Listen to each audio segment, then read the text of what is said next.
So Thomas Joseph Thibodeau Jr. This man is 65 in January. He first started coaching as an assistant coach at his alma mater, Salem State, way back in 1981. He's been in the NBA coaching carousel since 1989. That's 33 years.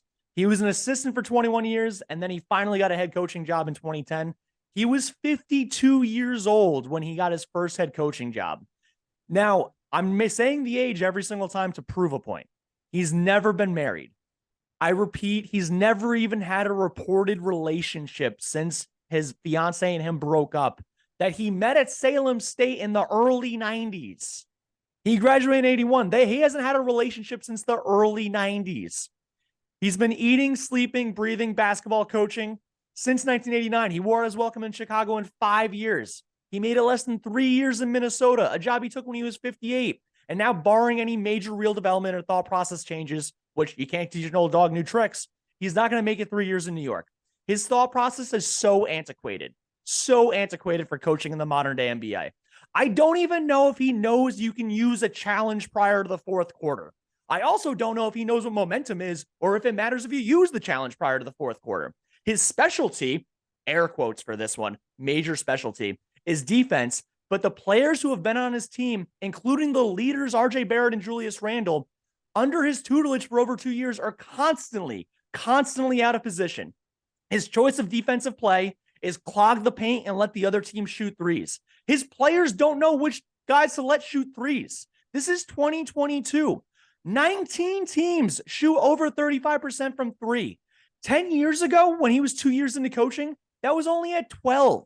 So double the amount of teams shoot above average from three now. His players don't take what he says to heart. His best player last year, Julius Randle, was able to sulk and boo fans with no repercussions, didn't lose minutes to a fan favorite Obi Toppin, and doesn't even get to play with the guy. Now, the reason why I brought up his age and not having a family, he's at an age now that, seriously, dude, what does this man have in common with a bunch of 24-year-olds? They're all the age if he had young kids or older grandkids. That's how old they are, and he has no wife or kids to talk about and connect with them. He literally doesn't seem like he has friends or fun outside of Derrick Rose, who's half his age, who is a notable human being coaching in New York City and doesn't connect with anyone to have even a pretend relationship. Why is Derrick Rose his best friend, who's a player he's coached for 7 or 8 years, and he's half his age?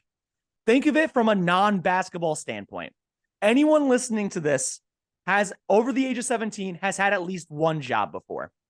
For any boss you've ever had, what's the main thing you think when you think of a boss that's either good or bad to you?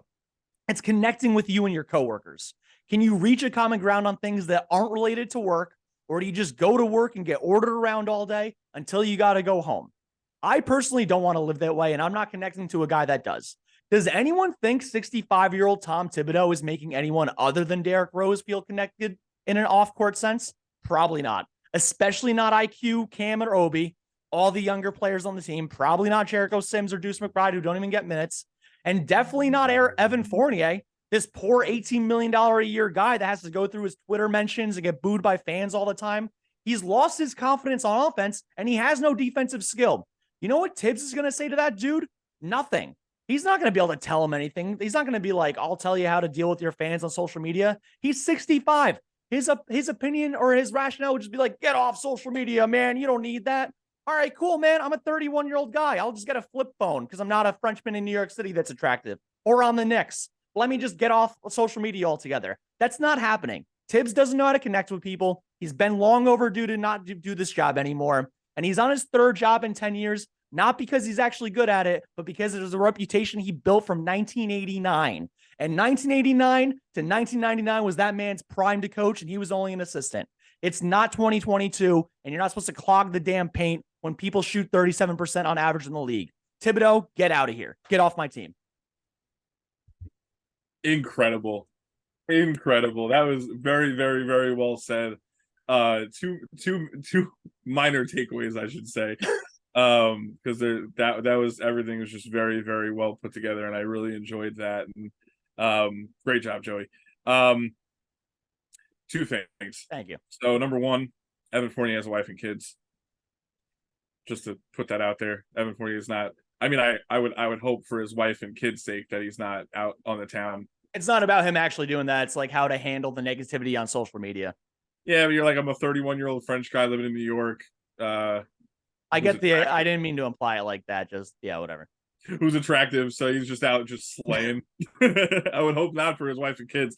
But hey, you know who's not 65? The 37-year-old Johnny Bryant. I'm No, all I'm saying, man. I mean, you have Will Hardy and all these other young guys, and then you have you have the Eric Spoelstras of the world, who is frankly one of the best coaches in the NBA.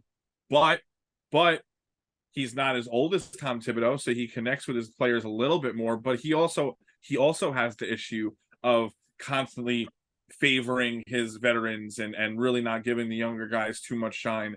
And he gets criticism for that as well. But he's not nearly as bad as Thibs in all fairness. So I get where he's coming from there, but there's a lot of these younger coaches, even Brad Stevens, when he first came up, he was probably in his late 30s or early 40s. I don't pay attention to the Celtics. I'm sorry, but talking you about have the a lot of Celtics though, Mazia's 36 at 35. He's the youngest coach in the league now. the guy that's coaching them now. There's a bunch of guys that are in their 30s and 40s. I mean, look at football, for example. You have the Sean McVays of the world. The guy's been one of the best head coaches for like 5 years now, and he's still not 40 years old. Like, that's mind blowing. So Yeah, insane. And the oldest coach in the league is Pete Carroll, and the second oldest are Bill Belichick, who both have titles. And Bill Belichick has as much respect as Popovich, and Pete Carroll is the most happy-go-lucky dude in the world. yeah, Thibodeau is neither of those things. especially if you have a young core, you have to have a younger head coach that's going to be able to relate to them, and that's just becoming more and more evident. As much as I hate to say it, I loved everything that Thibs did year one, but to your point, I really do think that his days are somewhat numbered, and I think he's developed enough respect amongst the league that they'll let him finish the year out. I don't know if they're going to embarrass him and just fire him mid-year. It's not like we really have anything going for us at the end of the day.